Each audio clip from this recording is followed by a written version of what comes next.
Hey guys, hi friends. So, I'm a mom of teens, and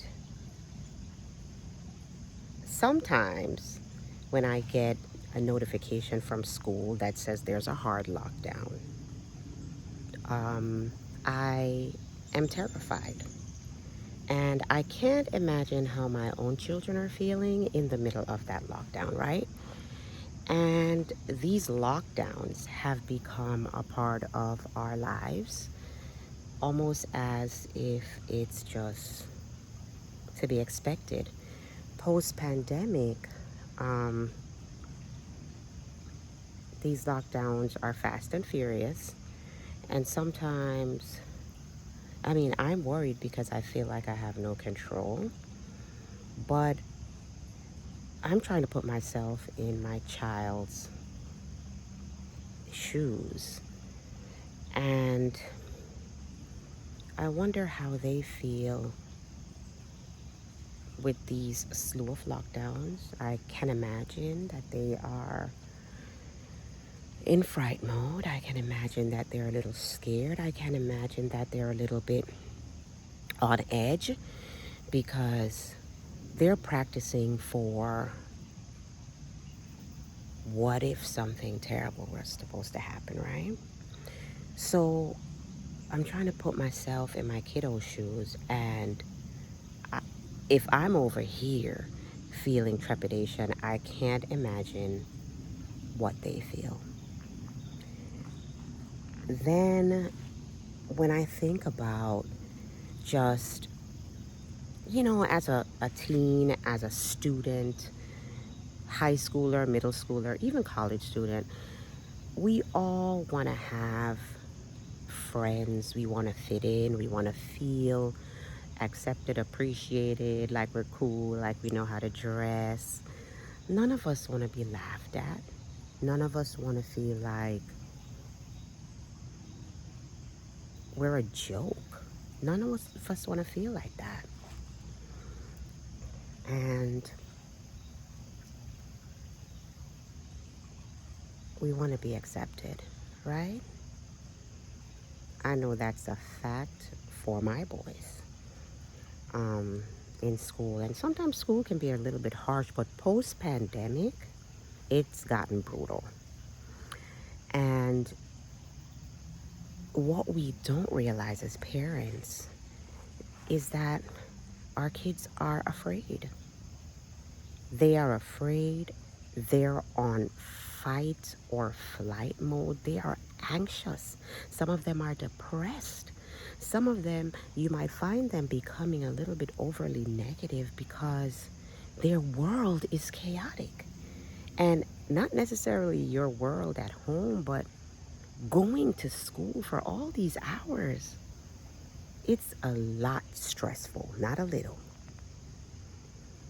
So, with that in mind, I started doing some research about what students fear in school.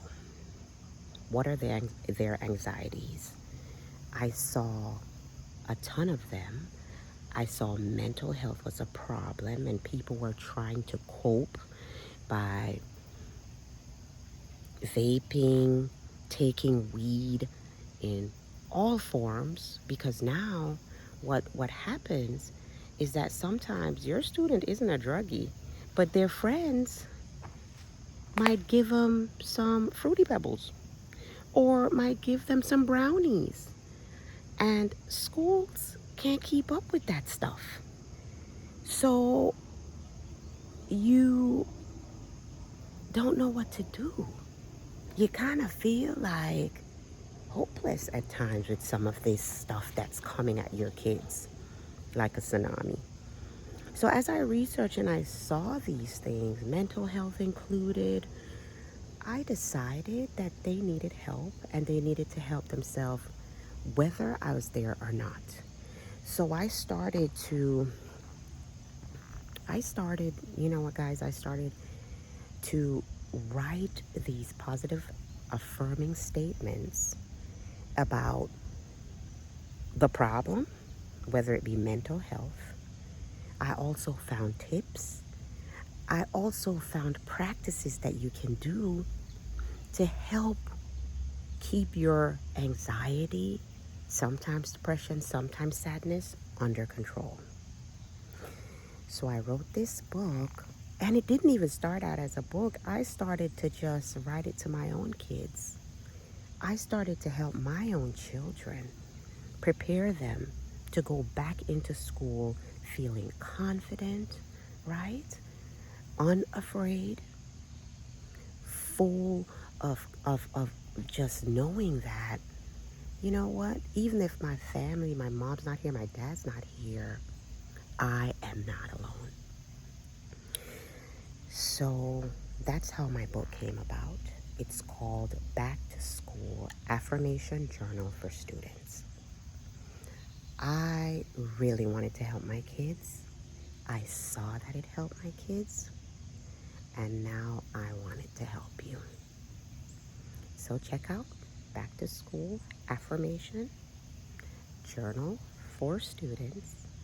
Kick your fears to the curb. Okay, guys? I hope you'll get it on Amazon. It will help you. It will help you. It will help you. Moms, get it for your kids. Dads, get it for your kids. Grandparents, aunts, uncles, get it. It is going to make a world of difference in your teenager, in your student, in your college student, in your middle schooler. It is going to make a world of difference. It's available on ebook because they use their phones for everything. When I started writing the affirmations, I text my son every morning, and it helped him.